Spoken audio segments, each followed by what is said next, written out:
एक बार गौतम बुद्ध अपने शिष्यों के साथ बैठे उन्हें कुछ समझा रहे थे। बुद्ध के सभी शिष्य बुद्ध को बड़े ध्यान से सुन रहे थे। चारों तरफ बहुत शांति थी। इतने में ही बुद्ध और उनके सभी शिष्य देखते हैं उनकी तरफ एक आदमी बड़ी तेजी से आ रहा है और वह आदमी बहुत क्रोध में है। वह कुछ बड़बड़ाता आ रहा है। उस व्यक्ति को देख गौतम बुद्ध के शिष्य समझ जाते हैं कि यह व्यक्ति कुछ गलत करने के उद्देश्य से बुद्ध के पास आ रहा है। इसीलिए गौतम बुद्ध के दो शिष्य दौड़कर उस व्यक्ति के पास जाते हैं और उसे रोक लेते हैं और उस व्यक्ति से पूछते हैं, तुम कौन हो और तुम्हें किससे मिलना है। वह व्यक्ति गौतम बुद्ध के शिष्यों से कहता है, मेरे मार्ग से हट जाओ, आज मैं इस बुद्ध को सबक सिखा के रहूंगा। उस व्यक्ति की बात सुन गौतम बुद्ध के शिष्य उस व्यक्ति को शांत करने का प्रयास करते हैं, पर वह व्यक्ति शांत नहीं होता। बुद्ध उस व्यक्ति को देखते हैं और मुस्कुराते हैं और अपने शिष्यों से कहते हैं, प्रिय भिक्षुओं, उसे आने दो मेरे पास, वह मुझे कुछ कहना चाहता है।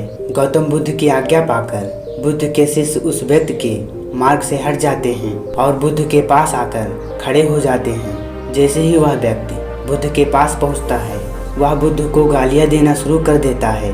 बुद्ध उस व्यक्ति की गालियां सुनते रहते हैं, परंतु उसे कोई उत्तर नहीं देते। बहुत देर तक लगातार बुद्ध को गाली देने के बाद वह व्यक्ति अपने मन में सोचता है कि मेरी गालियों का तो बुद्ध पर कोई असर ही नहीं हो रहा है। इसीलिए उस व्यक्ति का क्रोध और बढ़ जाता है और वह व्यक्ति बुद्ध के ऊपर थूक देता है। बुद्ध एक कपड़ा उठाते हैं और उस थूक को पोंछ लेते हैं। यह देखकर गौतम बुद्ध के सभी भिक्षु क्रोध से भर जाते हैं, परंतु बिना बुद्ध की आज्ञा से कोई भी भिक्षु अपना क्रोध प्रकट नहीं करता।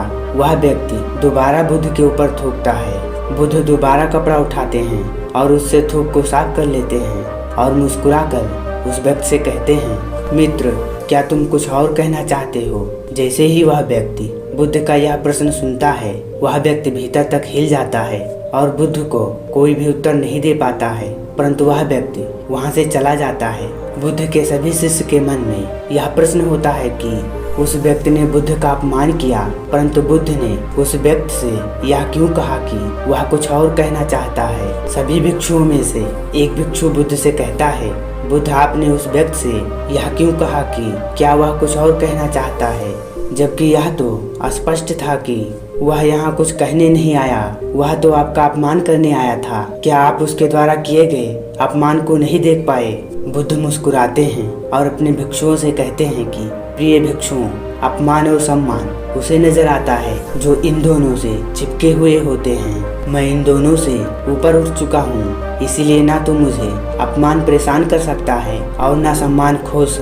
वह व्यक्ति बुद्ध का अपमान कर अपने घर तो चला जाता है, पर पूरी रात सो नहीं पाता। उसके मन में बस यही प्रश्न घूमता रहता है कि मैं बुद्ध का अपमान किया, उन्हें गालियां दी, पर बुद्ध ने मुझसे यह क्यों पूछा कि क्या मैं कुछ और कहना चाहता हूँ, जबकि मैं वहाँ कुछ कहने नहीं गया था, उनका अपमान करने गया था।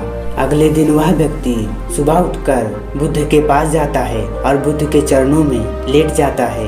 बुद्ध के सभी भिक्षु यह देखकर आश्चर्यचकित होते हैं कि जो व्यक्ति कल बुद्ध का अपमान करके गया था, आज वह व्यक्ति रो रहा है और बुद्ध के चरणों में पड़ा है। बुद्ध उस व्यक्ति को उठाते हैं और उस व्यक्ति से कहते हैं, मित्र, क्या तुम कुछ और कहना चाहते हो। इतने में ही गौतम बुद्ध का एक भिक्षुक बुद्ध को टोकता है और बुद्ध से पूछता है, बुद्ध, जब कल यह व्यक्ति आपका अपमान कर रहा था, तब भी आपने यही बात कही थी कि क्या तुम कुछ और कहना चाहते हो, और जब आज आपके चरणों में पड़ा रो रहा है, आप तब भी यही बात कहते हैं कि क्या तुम्हें कुछ और कहना है। इसका क्या अर्थ है, बुद्ध कृपया कर समझाइए। बुद्ध कहते हैं, शब्द असमर्थ हैं बात को कहने के लिए। कल भी यही व्यक्ति मुझसे कुछ कहना चाहता था, पर शब्द असमर्थ थे, इसीलिए क्रोध में मुझ पर थूक कर चला गया। इसने बात को कहने का प्रयास किया और आज भी शब्द असमर्थ हैं। इसके आंसू वह कह रहे हैं जो यह कहना चाहता है।